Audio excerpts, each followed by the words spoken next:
महाकारुणिक प्रथम सम्यक संबुद्ध को नमन करते हुए, दूसरे सम्यक संबुद्ध डॉक्टर अम्बेडकर को नमन करते हुए, उनके दूसरे सम्यक संबुद्ध के पुत्र भैया साहब सूर्य पुत्र यशवंतराव भीमराव अम्बेडकर उनके धम्मकारी को वंदन करते हुए, वर्तमान में भारतीय बौद्ध महासभा की राष्ट्रीय उपाध्यक्ष राष्ट्रीय अध्यक्षा ममता सागर मीराताई अम्बेडकर उनके धर्मकार्यों को वंदन करते हुए, उनके यशस्वी पुत्र भीमराव यशवंतराव अम्बेडकर उनके धर्मकार्य को वंदन करते हुए और भारत के सभी महान समाज सुधारकों को वंदना करते हुए आज के इस महत्वपूर्ण कार्यक्रम में शिरकत आए आप सभी को मेरी तरफ से सआदर जय भीम, जय बुद्ध, नमो भीमस्य, नमो बुद्धस्य। आज का दिन भारत के अंदर एक बहुत बड़ी घटना घटी। अंगुलीमाल एक बहुत ही कुख्यात डाकू, बहुत ही उस टाइम का नामी ग्रामी डाकू बना जैसे बहन फूलन देवी डाकू, उसको एक नीच गुरु के द्वारा सकिया तौर पर उसको एक उनकी पत्नी के द्वारा एक गलत आरोप लगाया गया और उनके जो पति थे वो गुरु थे गुरुकुल के आश्रम में। तो उस गुरु के द्वारा बिना कोई वो किए हुए उसकी छानबीन किए हुए इस निर्पराध व्यक्ति को एक ऐसी सजा दी कि तुम गुरु के श्राप से तब मुक्त हो जाओगे जब तुम 1000 लोगों का वध करके जाओगे, अन्यथा आप इस श्राप से मुक्त नहीं होंगे। और उस बेकसूर नौजवान को डाकू बनने पर, लोगों का हत्यारा बनने पर उसके गुरु के द्वारा ही उसको मजबूर किया गया। वो 999 लोगों की हत्या कर चुका था। एक व्यक्ति को मार करके एक की उंगली बनाता और गले में डाल देता। 999 लोगों की हत्या करके प्रत्येक व्यक्ति के नाम से एक उंगली की माला बना करके और उसने अपने डाल ली और वो अंगुलीमाल डाकू बना। उस अंगुलीमाल डाकू को बस एक व्यक्ति की तलाश थी कि एक व्यक्ति हो जाए तो मैं गुरु के श्राप से आज़ाद हो जाऊंगा। उस एक व्यक्ति की तलाश में वो जंगल में छुपा था। तो उस टाइम राजा प्रसन्नजीत था। राजा प्रसन्नजीत की सेना पूरी तरह हाहाकार कर रही थी और वो उस डाकू को पकड़ने में नाकामयाब रही। मतलब इतना भयंकर डाकू बन गया कि उसकी सेना भी थर-थर कांपने लगी। उसकी सेना उसको पकड़ नहीं पाई। फिर भगवान बुद्ध जब वहाँ जेतवन में हार में ठहरे थे तो उससे याचना की गई कि आप ऐसे पूरी जनता को उसने परेशान कर रखा है और वो जहाँ जाता है वहीं लोगों की हत्या कर देता है। तो हाहाकार मचा हुआ था। आखिर में भगवान बुद्ध से लोगों ने गुहार की। राजा प्रसन्नजीत खुद वहाँ पे भगवान बुद्ध से याचना करने पहुँचे। तो भगवान बुद्ध ने उस दिशा में गई, इस दिशा में डाकू अंगुलीमाल। तो डाकू अंगुलीमाल जब ये देख रहा कोई व्यक्ति आपकी तरफ आ रहा है, मैं 1000 लोगों की अब इसको मार करके 1000 लोगों को हत्या कर दूंगा और गुरु मुझे अपने श्राप से मुक्त कर देंगे, तो वो बहुत प्रसन्नचित होकर उसकी तरफ दौड़ा। और बुद्ध संयमित भाव से आगे बढ़ते रहे और अंगुलीमाल उसके पीछे दौड़ता रहा। तो उसने अंगुलीमाल ने कहा कि ठहरो। तो भगवान बुद्ध मुस्कुराए और भगवान बुद्ध ने उल्टा मुड़ करके कहा कि मैं तो रुक जाऊंगा लेकिन तुम अपने पाप कर्मों से कब रुकोगे। ये जो उनकी मृदु वाणी थी, ये जो उनकी ऐसी वाणी जो ऐसे कुख्यात अपराधी को भी विवश कर दिया सोचने पर कि भगवान बुद्ध ने मुस्कुराए और कहा कि तुम अपने पाप कर्मों से कब मुक्त होगे, तुम अपने पाप कर्मों से कब अपने आप को रोकोगे। मैं तो रुक गया, तुम कब रुकोगे। इतने बड़े विख्यात अपराधी पर भगवान बुद्ध की जो वाणी है उसका कितना असर हुआ, इसका आप अंदाज़ा नहीं लगा सकते। वो बुद्ध के समीप आए और बुद्ध के पैरों में गिर गए और उन्होंने वो समझ गए और उन्होंने डाकू अंगुलीमाल को माफ़ करते हुए माफ़ी नहीं किया, वरन अपनी अपनी अपने भिक्षु संघ में उसको शामिल कर दिया। आज की वो महान पूर्णिमा है जिस दिन डाकू अंगुलीमाल बहुत भिक्षु बने। और उसके बाद राजा प्रसन्नजीत आए और उन्होंने कहा कि क्या किया आपने अंगुलीमाल का। तो उन्होंने भगवान बुद्ध क्रॉस क्वेश्चन करते थे, जो प्रश्न करता था उसी में वो एक प्रश्न करते थे जिसमें उसका उत्तर समाहित होता था। तो उन्होंने उल्टा ही उत्तर किया कि यदि अंगुलीमाल मिल जाए तो आप क्या करोगे। तो बोले हम तो उसको वो करेंगे ये करेंगे। तो और यदि वो ये पाप कर्मों को त्याग दे ऐसा अंगुलीमाल ऐसा भयंकर डाकू तो आप क्या करोगे। तो बोला फिर हम तो उस पर फूल बरसाएंगे। तो उन्होंने कहा कि डाकू अंगुलीमाल तो मेरे पास ही बैठा है और वो भिक्षु के रूप में वहाँ उपस्थित थे। ये देखकर एकदम राजा प्रसन्नजीत घबरा करके और ऐसा मतलब वो एकदम उछल पड़े कि यहीं बैठा है डाकू अंगुलीमाल। और डाकू अंगुलीमाल के वेश में ना भिक्षु के वेश में डाकू अंगुलीमाल वहीं उपस्थित थे। राजा ने भगवान बुद्ध को नमन किया और उस भिक्षु अंगुलीमाल को भी नमन किया। प्रजा ने जब भिक्षु के रूप में वो गए तो प्रजा ने उनको अंगुलीमाल समझ करके पत्थर बरसाए। लेकिन फिर उन्होंने आकर के भगवान बुद्ध से कहा कि मेरे को पत्थर मारते हैं, कहते हैं ये आपके पाप कर्मों की सज़ा है, परंतु यही जनता आपको फूल भी बरसाएगी और तुम संयम रखो, धैर्य रखो। और भगवान अंगुलीमाल उस धम्म शासन में आगे बढ़े और जनता ने उनको वहाँ की प्रजा ने उन पर फूल बरसाए। तो कितनी बड़ी सहनशीलता का ये मार्ग है और कितना त्याग का मार्ग है भगवान बुद्ध का मार्ग। डाकू अंगुलीमाल जैसे उनको एक मृदु वाणी से ही भगवान बुद्ध ने परास्त कर दिया। ये धम्म की महान ताकत है, धम्म की महान शक्ति है। इसी तरह बहन फूलन देवी की याद आ गई इस दिन पर कि बहन फूलन देवी के साथ बड़ी जुल्म किए और अत्याचारी लोगों को, वो बहन जो किसी भी बहन के साथ थोड़ा बहुत भी जुल्म होता है तो सुसाइड कर जाती है।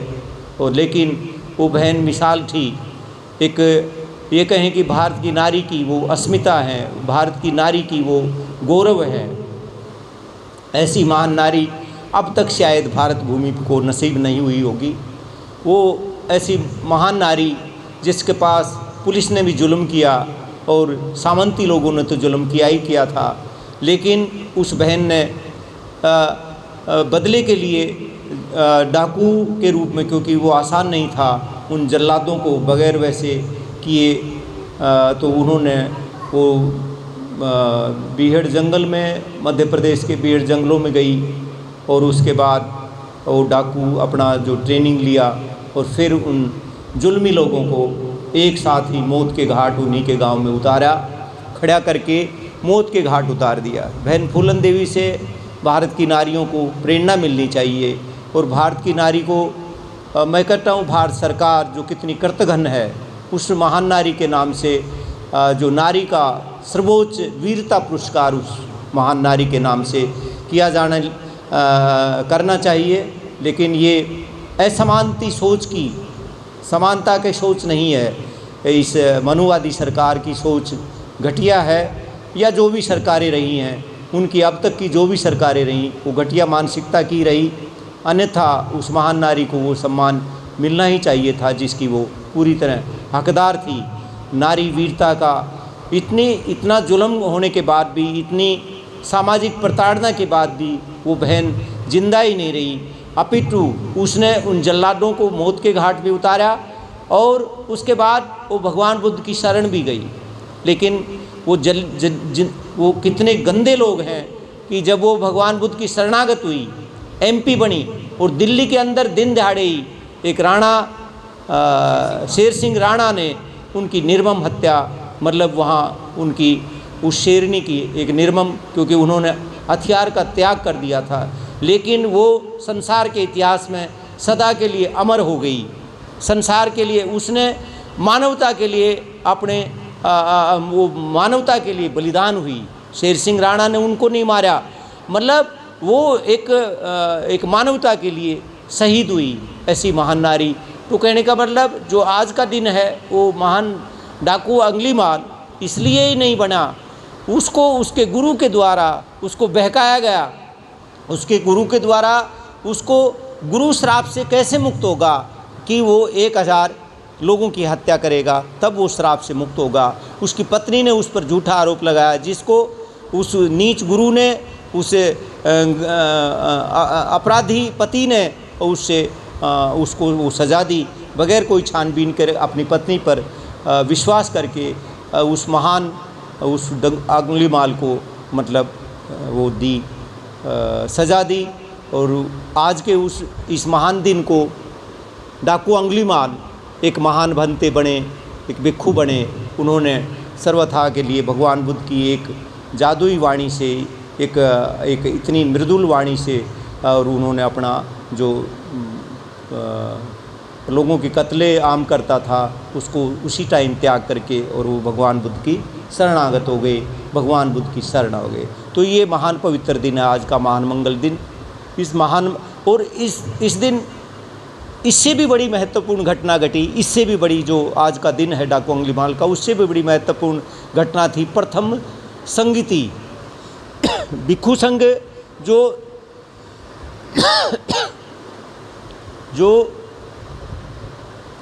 ज़्यादा दिक्कत अरहत भिक्षु होते थे।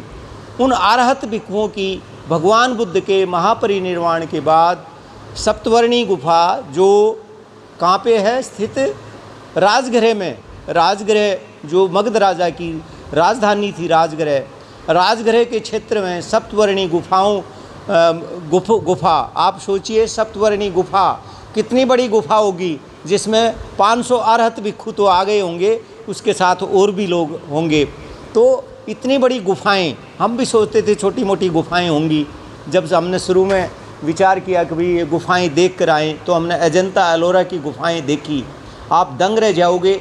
इतनी बड़ी बड़ी गुफाएं जो पहाड़ को काट करके, जितना बड़ा बुद्ध विहार है इससे थोड़ी बहुत छोटी होंगी, मतलब इसका आधा कर लें, एक गुफा के लिए इसका आधा कर दें, और पहाड़ को काट करके अंदर घुस करके पहाड़ में, और वहाँ कलर्ड चित्रकारी भी है, मतलब पत्थर को तराश करके भगवान बुद्ध की हर गुफा के अंदर भगवान बुद्ध की स्टेचू है। मतलब अपाटो ये आज फंक्शन कर दिया, फिर साल भर के बाद आएगा ये दिन, तो हमारी, और उसमें भी हम सोचते हैं हमने बहुत कुछ कर दिया। जैसे रात को मैंने ये व्यवस्था करी तो मैं अपने आप में एक थकान महसूस करता था कि मैं थक गया हूँ। मैंने महसूस किया कि मैं थक गया। जो महान योद्धा डॉक्टर अंबेडकर, जिसने अपने सारा जीवन ही अपने सुखों का त्याग कर दिया, उसने कभी हमसे कोई शिकायत नहीं की, जिसके पैरों की पिंडलियां दर्द करती थी, जो रात दिन हमारे लिए व्यथित था, जिसने अपनी 32 की 32 डिग्रियां हमारे को आज़ाद करने में, हमको अधिकार दिलाने में जिसने खपा दी, उन डिग्रियों का उन्होंने कोई फ़ायदा नहीं उठाया। उन डिग्रियों का डॉक्टर अंबेडकर ने अपने निजी जीवन में कोई फ़ायदा नहीं उठाया। उसने भारत के अंतिम व्यक्ति के लिए अपना सारा सुख चैन गंवा दिया। हम किसी महान मंगल दिन पर भी ये महसूस करते हैं, जिसका मैं भी पापी हूँ, कि मैं खुद भी फील कर रहा था कि मैं थक गया हूँ। रात को जैसे मुझे 10 बजे 11 बजे जो यहाँ की व्यवस्था करने में, तो मैं फील कर रहा था कि मैं थक गया हूँ। लेकिन वो महान योद्धा ने किसको कहा कि मैं थक गया? जिसका आखिरी दिन भी हमारे लिए लड़ाई लड़ रहा था। जिस दिन उनका महापरिनिर्वाण हुआ उस दिन भी वो हमारे लिए लड़ाई लड़ रहा था। केवल भोजन के लिए थोड़ा बहुत समय देता होगा, लेकिन या थोड़ा बहुत सोए होंगे, थोड़ा बहुत सोते होंगे। और उस रात को तो मुझे लगता भी नहीं जिस दिन उनका महापरिनिर्वाण हुआ, क्योंकि वो नीच औरत, उनकी पत्नी, उसने उनके साथ जुल्म किया। डॉक्टर मावलंकर के साथ सैर सपाटा के करके वो वहाँ लौटी, और फिर उनका वाद विवाद हुआ और वो कुछ हुआ, और रात को ही डॉक्टर मावलंकर तो भाग गया हवाई जहाज़ पकड़ करके।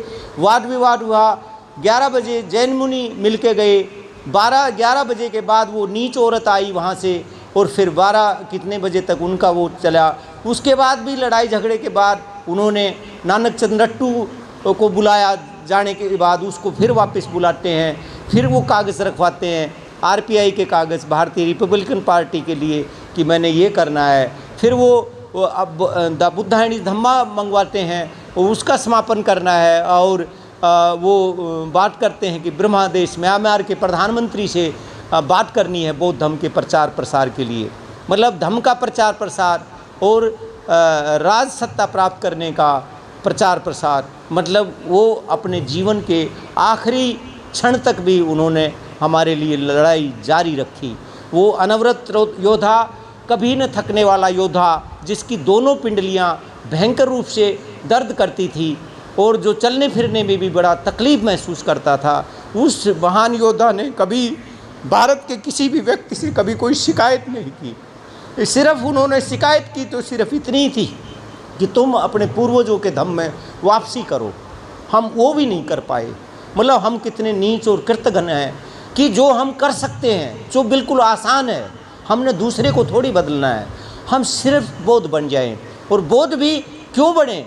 ऐसे नारकीय जीवन जो हिंदू धर्म एक नरक के समान कहा, 32 डिग्रियों से सुशोभित वो महामानव क्या कह रहा है कि आज मैं हर्ष से प्रफुल्लित तो उठा क्योंकि मुझे हिंदू नरक से छुटकारा मिल गया।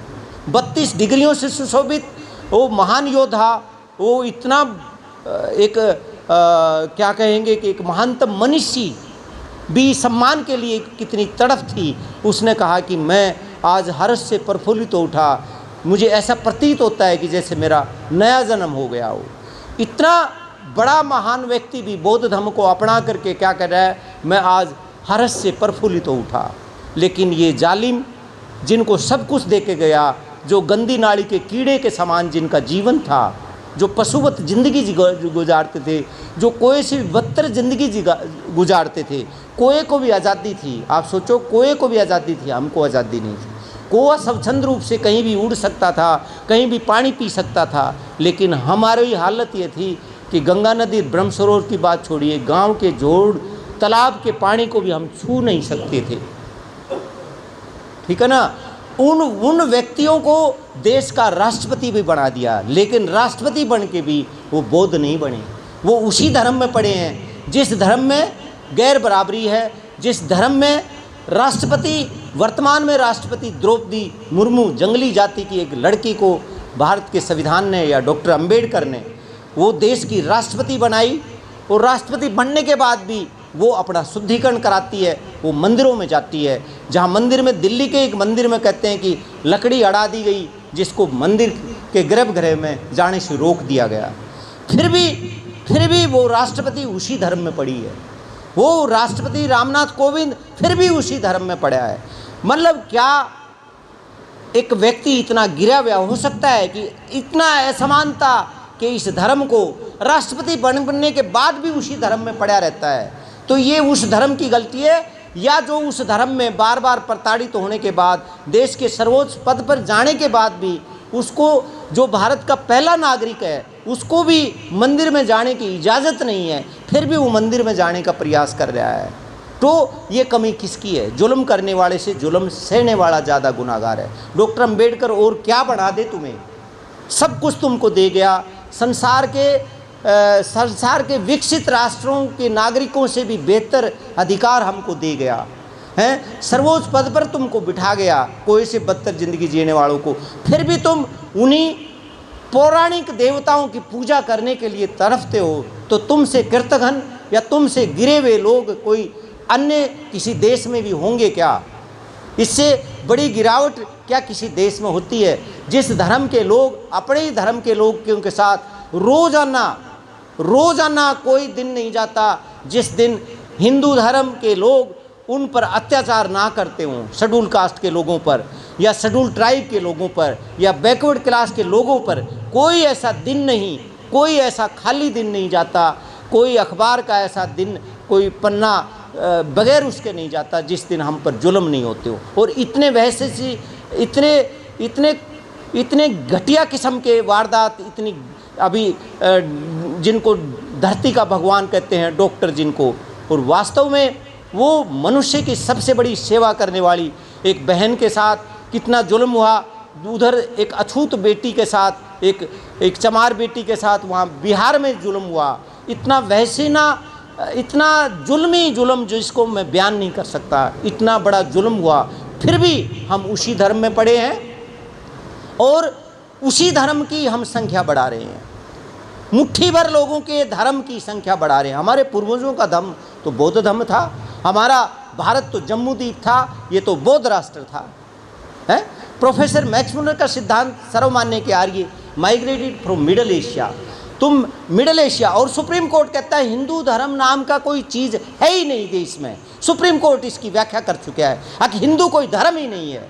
डॉक्टर अंबेडकर भी कह रहे हैं कि हिंदू धर्म ये एक गुलाम बनाने का एक षड्यंत्र है। फिर भी तुम कितने कृतघ्न और कितने नीच हो कि उसी धर्म की संख्या बढ़ा रहे हो और अपने आप को हिंदू कह रहे हो। तुम पर रोज जुल्म करता है वो धर्म के ठेकेदार, उनके वेद पुराण महाभारत गीता मनुस्मृति सब में दंड के प्रावधान है, और मनुस्मृति जो हिंदुओं का कानून है, हिंदू धर्म का जो धर्म ग्रंथ है जिससे हिंदू धर्म चलता है, मनुस्मृति, उसमें तो तुम्हारे साथ अलग अलग जातियों पर सज़ा के प्रावधान हैं इतने कठोर कि तुम उनके धर्म ग्रंथों को बाँचो तो तुम्हारी जबान काट दी जाए, तुम सुनो तो तुम्हारे कानों में पिंगला शीशा भर दिया जाए, तपती सलाई तुम्हारे गरम सलाई तुम्हारे जिह्वा में डाल दी जाए, तुमको मंदिर में घुसो तो गोली मार दें। पता नहीं कितने जुल्म हैं तुम्हारे ऊपर, फिर भी तुम कितने कृतघ्न और कितने नीच हो कि उसी धर्म में पड़े हो, उसी धर्म की संख्या बढ़ा रहे हो। मतलब इससे बड़ी तुम्हारी गिरावट का कोई पैमाना हो सकता है क्या? है मतलब अभी शेड्यूल कास्ट के लोगों ने जो वर्गीकरण की बात आई, सुप्रीम कोर्ट ने वर्गीकरण की बात करी है, तो मैं दिल्ली गया, वहाँ के लोगों का आह्वान था यदि तुम वर्गीकरण करोगे तो हम बौद्ध धर्म अपना लेंगे।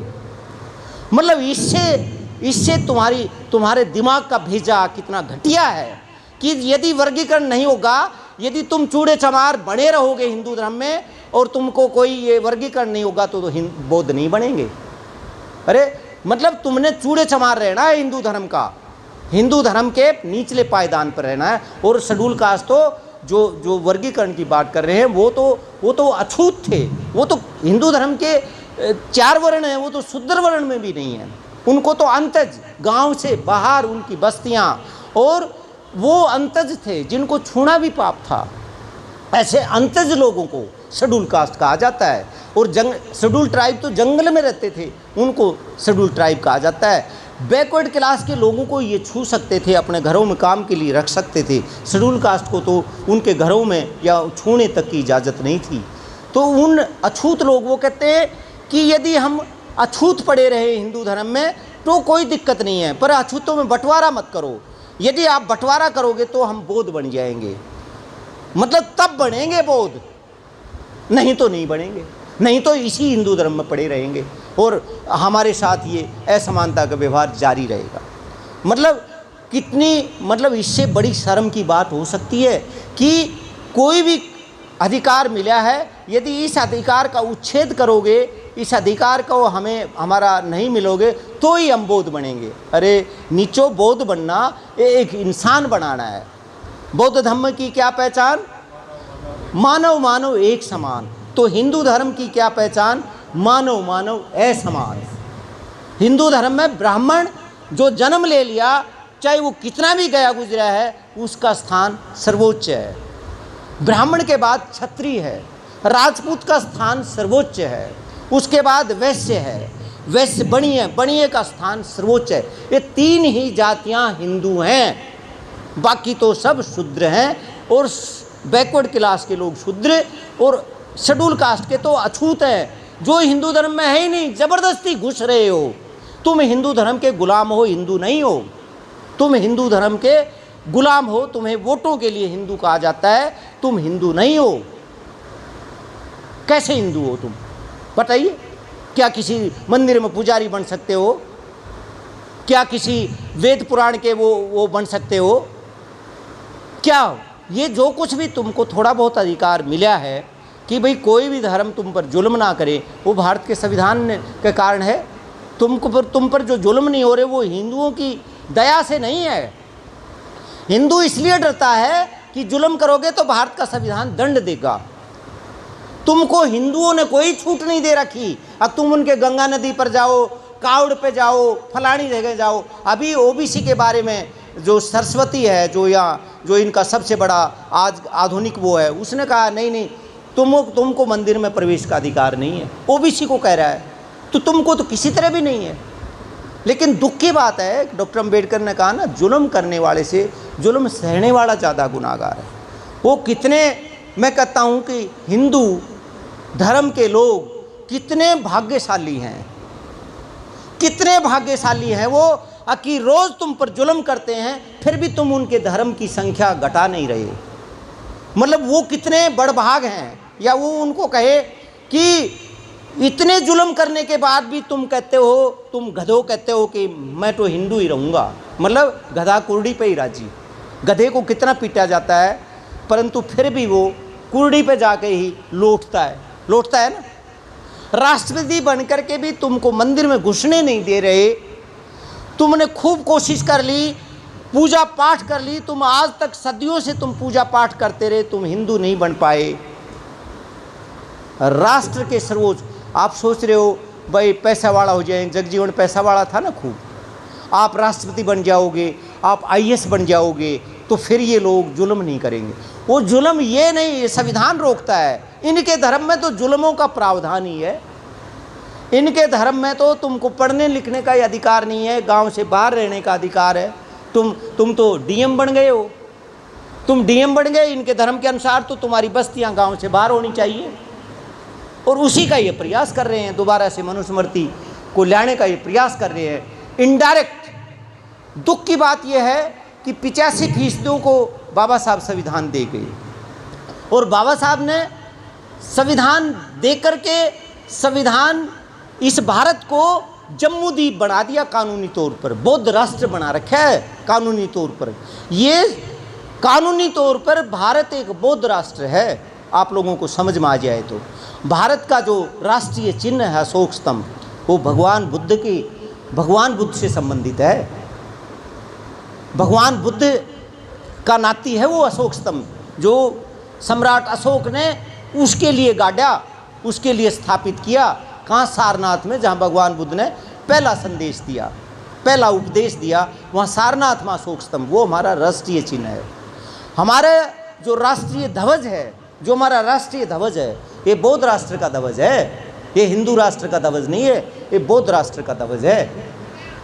हमारी जो राजमुद्रा है, जो गांधी प्रतीक, अब तो इन्होंने छाप दिया है, क्योंकि 85% हो फिर भी तुम कोई आवाज़ नहीं उठा पाए कि अशोक, महान सम्राट अशोक की स्तंभ वाली जो राजमुद्रा थी उसको खारिज कर दिया विमल जालान, एक हिंदू गवर्नर ने। और एक गांधी, यदि उसकी गांधी की आत्मकथा भी पढ़ लें आप, जो कुछ ने खुद लिखी है, तो गांधी कितना गया गुजरा था इसका अंदाज़ा तुम्हें लग जाएगा।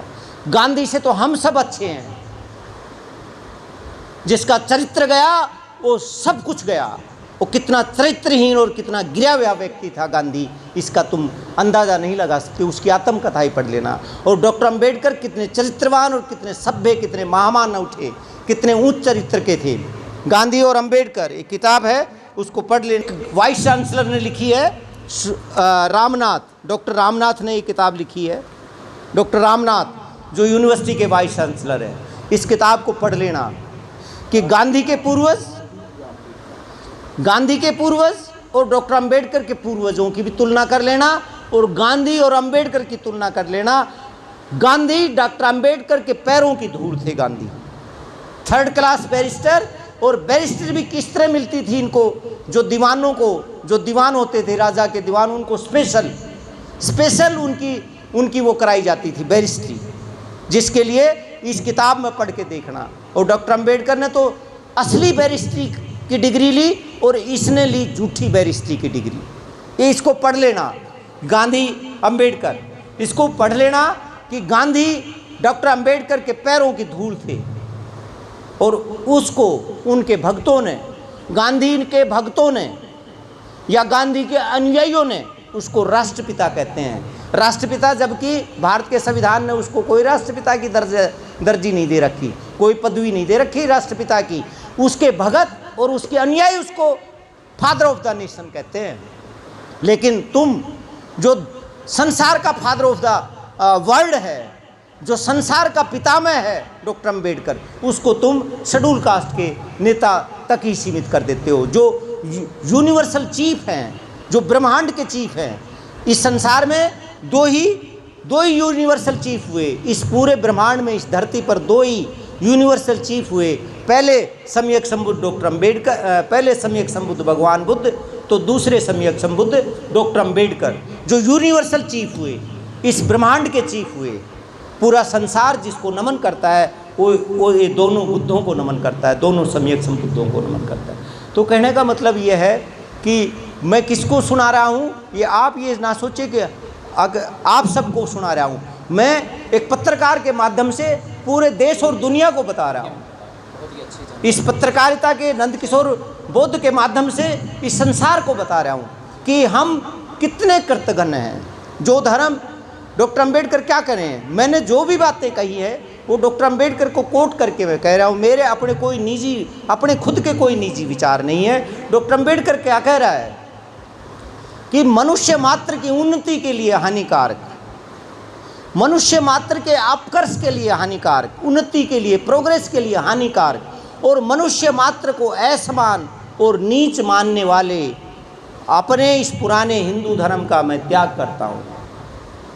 मनुष्य मात्र को असमान और नीच मानता है, इनके धर्म ग्रंथ हमको नीच मानते हैं। डॉक्टर अंबेडकर तो कह रहे थे इनको खारा सागर में फेंक दो या डायनामाइट लगा के इनको उड़ा दो, इनके धर्म ग्रंथों को उड़ा दो।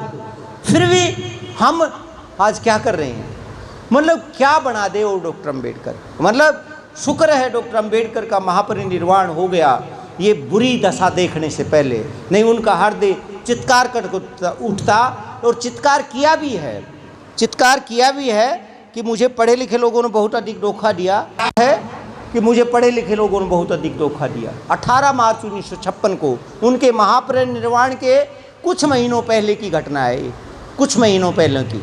18 मार्च मतलब 6 दिसंबर, 9 महीने पहले ही वो आगरा के अंदर, आगरा के ऐतिहासिक उस मैदान में, उस लाल किला के उस मैदान में लाखों लोगों के सामने डॉक्टर अंबेडकर बच्चों की तरह रोए थे कि मुझे पढ़े लिखे लोगों ने बहुत अधिक धोखा दिया। पढ़े लिखे लोगों ने, मतलब 50 से लेकर 56 में पढ़े लिखे लोगों में ही कुछ खुशहाली आई, और वो खुशहाली उन्होंने क्या किया, अपने खुशहाल ज़िंदगी में व्यस्त हो गए। ना अपने समाज की चिंता की और ना ही बाबा साहब के मिशन को आगे ले जाने का उन्होंने कोशिश करी।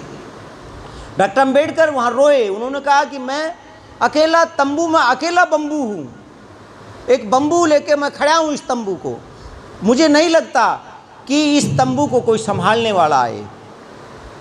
उस नीच गांधी के पास तो औरतों और आदमियों की एक लंबी भीड़ रहती थी हमेशा, और डॉक्टर अंबेडकर को एक भी नौजवान नहीं मिला उनकी सेवा करने के लिए। एक नौजवान भी ये कह नहीं सका, 56 में भी ये कह नहीं सका, उस महान, जब वो पीड़ित थे, वो महामानव रो रहे थे, तब भी कोई नौजवान चल के नहीं आया कि मैं संभालूंगा बाबा साहब, मैं आपका उत्तराधिकारी बनूंगा।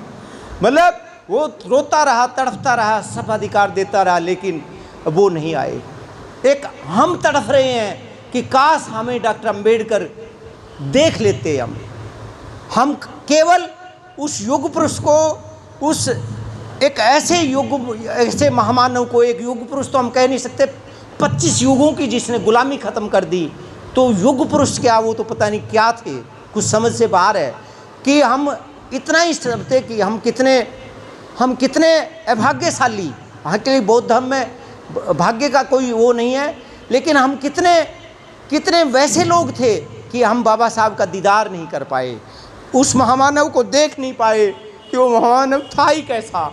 उसके कपड़े ज़रूर देख पाए, उसके जो यूज़ करता था, जो मतलब सामान यूज़ करता था, उनको ज़रूर हमने देखा। उनकी टोपी, उनके बेंत, उनके टाइपराइटर, उनकी वो सब चीज़ें देखी जो नानक चंद्रट्टू ने वहाँ चंद्रपुर में, चंद्रपुर है या कौन सी जगह है वो मेरे याद नहीं आ रहा, नागपुर से कुछ दूरी पे 16 किलोमीटर है, वहाँ पे उनका प्रदर्शनी लगाई है। जो बाबा साहब जिन वस्तुओं को छूते थे, जो कपड़े पहनते थे, पैंट कोट सब वहाँ रखे हैं, परंतु अब वो कितने सुरक्षित हैं। अभी वो सुरक्षित है भी कि नहीं, लेकिन हम उनको देख पाए। तो कहने का मतलब यह है कि उस महान पुरुष को हम ये तड़पते हैं कि वो देख ही लेते हैं कि वो कैसा था, मतलब जो मनुष्य के रूप में कैसे विचरण किया उसने, कैसे इतनी डिग्रियां होने के बाद भी रत्ती भर भी अभिमान नहीं आया उस महामानव को, और भारत के अंतिम व्यक्ति को न्याय देने के लिए आखिरी दम तक तड़पते रहे, और हमने आज तक उनकी एक भी बात को स्वीकार नहीं किया। भारत में सच्चे बोध भी नहीं बन पाए। मुझे शर्म आती है कि शायद भारत में कितने लोग, शायद 100-200 लोग भी शायद बोध होंगे क्या, सच्चे बोध जो सही रूप में उनको स्वीकार कर रहे होंगे। नकली बोधों की एक भीड़ इकट्ठी हो गई है, नकली बोधों की एक देवदत्त की एक सेना तैयार हो गई है। भगवान बुद्ध के समय भी थे नकली बोध, नकली भंते, तो उस टाइम देवदत्त ने भी एक सेना तैयार कर दी थी। वर्तमान में कुछ बौद्ध भिक्षु ही हैं। भिक्षु संपत्ति बिल्कुल नहीं रख सकता। वर्तमान में भिक्षु करोड़पति अरबपति हैं। इसलिए डॉक्टर अंबेडकर ने भिक्षुओं से बिल्कुल विश्वास उठ गया था। डॉक्टर अंबेडकर का भिक्षुओं से विश्वास उठ गया था और उन्होंने भिक्षु संघ की शरण जाने को भी मना कर दिया था। लेकिन महान थेरा, उस टाइम के सबसे महान भिक्षु चंद्रमणि, बौद्ध धर्म की गलानी होने से बचा लिया। संसार में बौद्ध धर्म की गलानी हो जाती यदि वो महाथेरा, भगवान इतना बड़ा बौद्ध विद्वान यदि भारत में ना होता। उस महाथेरा भिक्षु चंद्रमणि ने कहा, विद्वान अंबेडकर, हम आपकी बात से सहमत हैं।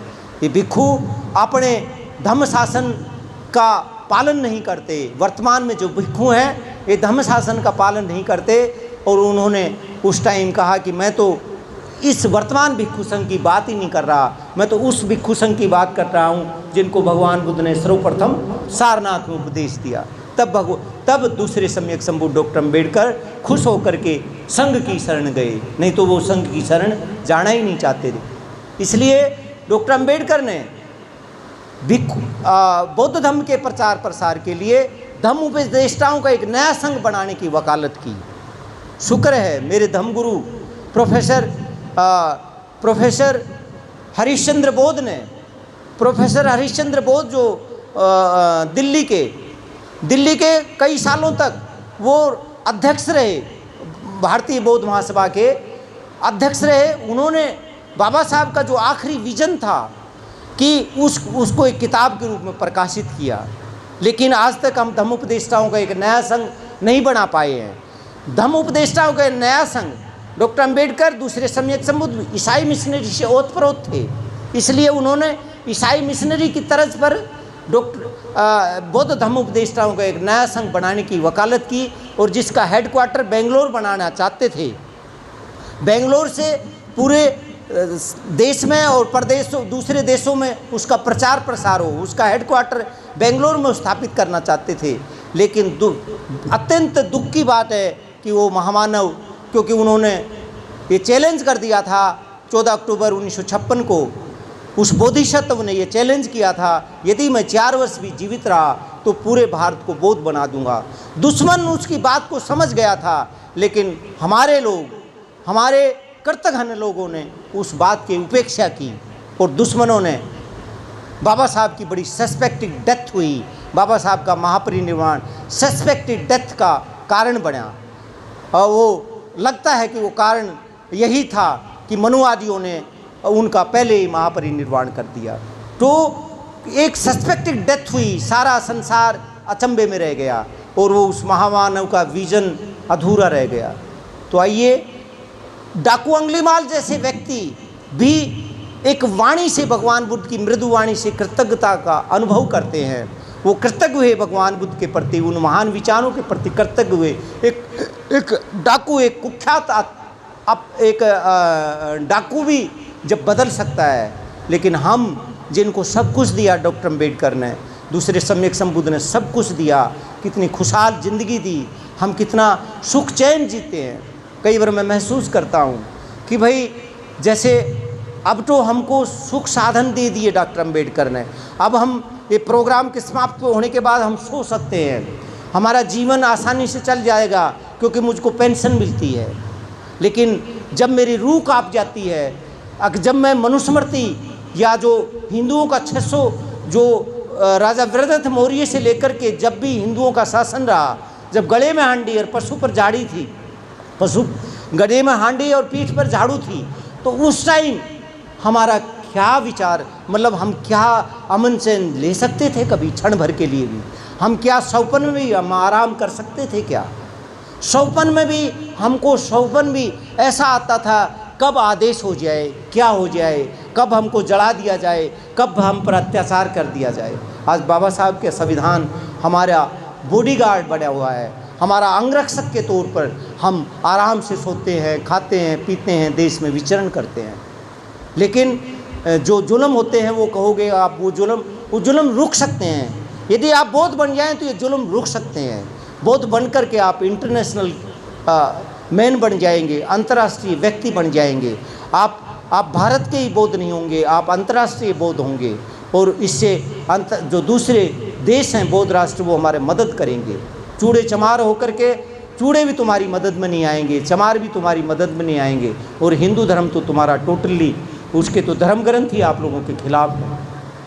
तो ज़्यादा ना कहते हुए, मैंने तो शुरुआत करने के लिए मैं उठा था, लेकिन ये बात इतनी लंबी हो गई क्योंकि ये पीड़ा है कि हम कितनी अच्छी व्यवस्था करते हैं, अब धागे के चक्कर में हम भाग रहे हैं। एक आज के दिन एक धागा का सिस्टम चलाया, इस महान इसे हमारा जो पर्व था बौद्धों का महान पर्व को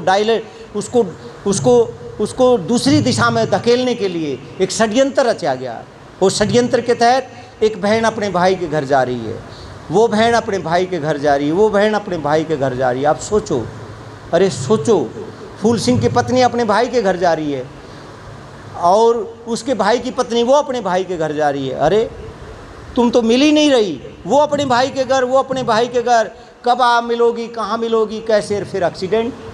आज के दिन देखना, पक्का 100% मेरे से एफिडेविट लिखवा लो, ज़रूर कहीं ना कहीं एक्सीडेंट होगा, ज़रूर होगा, कहीं ना कहीं ज़रूर होंगे।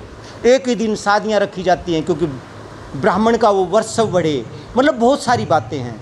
मतलब कितने तुम एक गुलाम बन करके, कितना अच्छा जीवन है बौद्ध धर्म का, कितना सरल जीवन है, जियो और जीने दो।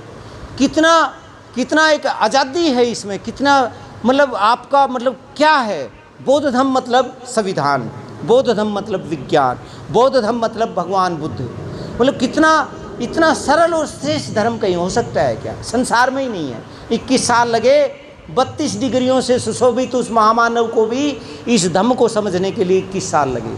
और कंपैरिजन किया, सारे धर्मों को खंखाड़ा और फिर क्या पाया?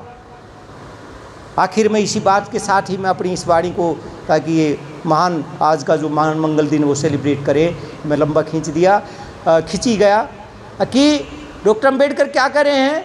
13 अक्टूबर 1956 को पत्रकारों को खदेड़ते हुए, पत्रकारों को धमकाते हुए दूसरे सम्यक संबुद्ध ने क्या कहा? लगभग संसार के सभी धर्मों का 21 वर्ष घोर अध्ययन करने के बाद, घोर अनुशीलन करने के बाद मैं इस निष्कर्ष पर पहुंचा, मेरे जो पूर्वजों का धर्म है बौद्ध धर्म, वही दुनिया का सबसे अच्छा धर्म है। मैं कोई धर्म परिवर्तन नहीं कर रहा, मैं तो वापस अपने पुरखों के धर्म में जा रहा हूँ, जहाँ से बलात् हमें हिंदू बनाया गया, जहाँ से ज़बरदस्ती हमें हिंदू नहीं बनाया गया, हिंदू धर्म का गुलाम बनाया गया। हिंदू नहीं हो, ये गलतफहमी में नहीं रहना। SC और BC और ST के लोग हिंदू नहीं हैं, ये गलतफहमी मत पाड़ो। हिंदू होते तो तुमको सम्मान मिलता, उनके धर्म ग्रंथों में आपको सम्मान मिलता।